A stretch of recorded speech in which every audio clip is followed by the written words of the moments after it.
کوشش کیجیے عمران خان کے خلاف کرپشن کے کیسز نکالے جائیں. میری بھی ایک دو ملاقاتیں ہوئی کہ جناب آپ تو بڑی سٹوریز کرتے ہیں. میں نے کہا یار ایک شخص, اور یہ عمران خان صاحب بیٹھے ہیں, شاید آپ میں سے بہت سے لوگوں کو نہ پتا ہو, پی ایم آفس میں ہمارے بھی ذرائع ہوتے ہیں, اکثر پوری کابینہ پریشان ہوتی تھی کہ جناب بات ہم نے کی ہے کہاں سے پتہ لگ گئی.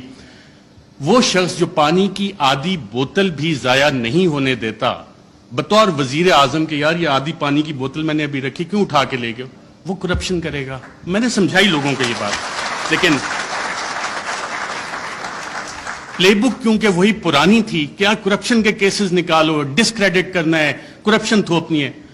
مسٹر اے بی سی کا فلانا دوست ہے اس سے نکال کے لاؤ, کچھ نہیں. آج 2 مہینے ہو گئے, کوئی کرپشن نہ نکلے گا. عمران خان کا کرپشن کا کیس نہیں نکل سکتا, نہ نکلے گا. میں نے بتائی کہ نہیں آپ کچھ کوشش, میں کہا میں یہ کوشش نہیں کر سکتا کیونکہ مجھے یہ پتا ہے کہ عمران خان کی کرپشن نہیں نکلنی. اچھا, media narratives against P T I. French revolution جب آیا تھا تو اس وقت ایک تھاٹ تھا کنگ لوئی کا, میں ریاست ہوں, میں بادشاہ ہوں, میں قانون ہوں.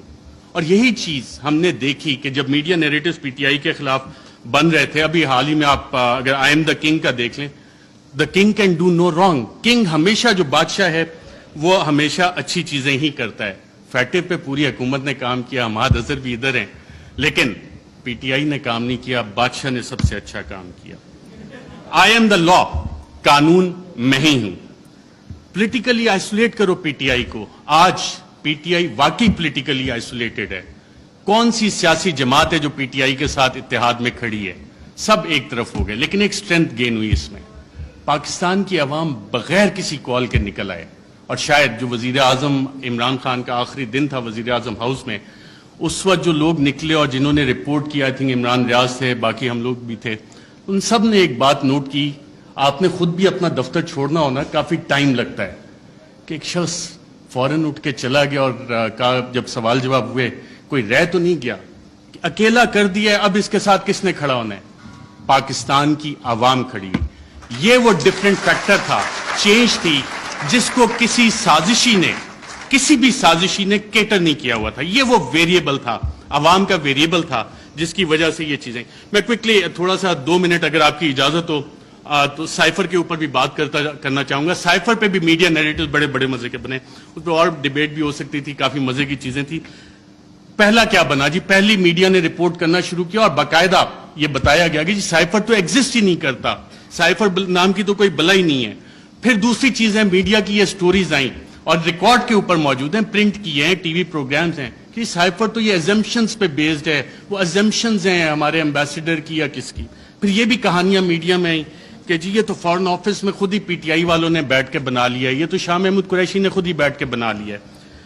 پھر جب وہ بھی ساری چیزیں, کیونکہ سائفر ایگزسٹ کرتا تھا, سائفر موجود تھا, پھر کہا گیا جی کانسپریسی کا ایویڈنس کوئی نہیں ہے.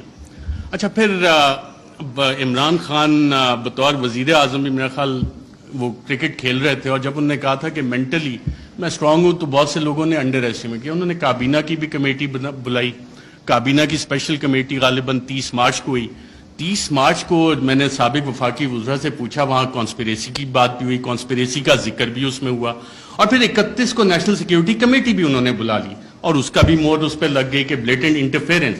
اور اس کے آخری پیراگراف میں ایک لفظ لکھا ہوا ہے کہ جو 31 کو نیشنل سیکیورٹی کمیٹی کی میٹنگ ہوئی, اس نے 30 مارچ کے جو منٹس اسپیشل کیبنٹ کے ہیں ان کو ریٹیفائی کیا.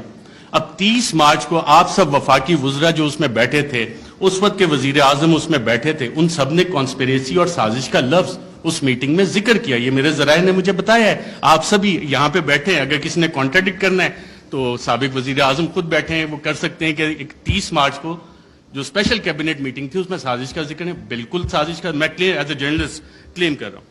پھر یہ کہا گیا کہ جی وہ انٹیلیجنس ہم نے خود ہی کر لی, اور انٹیلیجنس کی بیسس پہ آبویسلی اس پہ سوال اٹھے کہ انٹیلیجنس, ہمارے انٹیلیجنس کے ادارے بہت اچھا کام کرتے ہیں, دہشت گردی کے خلاف بہت اچھا کرتے ہیں, پاکستان کی سیکیورٹی کے لیے بہت اچھا کام کرتے ہیں. لیکن مسئلہ یہاں پہ آتا ہے کہ جب انہیں ڈریگ کیا جائے سیاسی معاملات میں, اور یہ کہا جائے کہ جی انویسٹیگیشنز ہوئیں, کون سی انویسٹیگیشنز, یہ سوال ہوا ہے. اب ریجیم چینج میں انٹیلیجنس کا ایک بنیادی کردار ہوتا ہے, انٹیلیجنس انفارمیشن کا بنیادی کردار ہوتا ہے. اگر آپ اگلی سلائیڈ کریں ذرا, Colin Powell, US secretary of state,